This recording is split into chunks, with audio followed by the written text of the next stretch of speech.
د باتورانو کور دا د باتورانو کور. د ننګرهار والي سره د یونیسف رئیس په روغتیایي مرستو خبرې وکړې.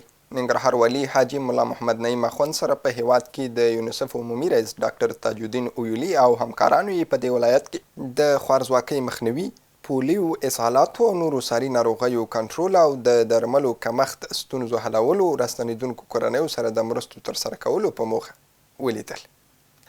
ننګرهار والي حاجي ملا محمد نعیم اخوند د ارشاد حج او اوقاف وزارت د حج او عمرې رئیس محمد نبی محمدي په مشرۍ پلاوي سره د سپین جومات اړتیاوې شریکې کړې.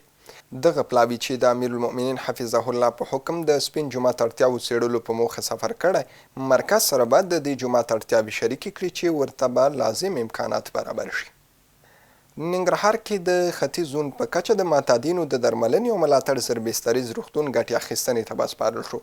مسؤلین وایي د نشه یي توکو د کرکیلې، قاچاق، پیر او پلور پر وړاندې مبارزې اساسي لومړیتوب دی او هیڅ چاته به اجازه ورنه کړي چې د نشه یي توکو پیر او پلور ترسره کړي. د جلال آباد ښاروالۍ مسؤلین وایي د عوایدو راټولیدو، مصارفو او تدارکاتو برخو کې د شفافیت په رامنځته کېدو سره عواید زیات شوي او د بېځایه لګښتونو مخنیوی شوی. دوی وایي مراجعینو ته یې هم په بېلابېلو برخو کې اسانتیاوې ډېرې کړي. د نشه یي توکو پر وړاندې مبارزې مدیریت منصوبینو د جلال آباد ښار نهمې ناحیې اړوند مربوطاتو کې 2 تنو سره څه باندې 10,000 زیکاب ګولۍ نیولي.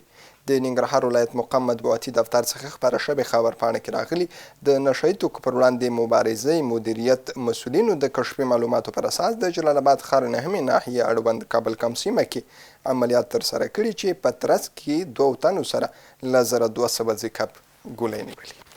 ساتوی پسرو وینو دا د شهیدانو کور دا د باتورانو کور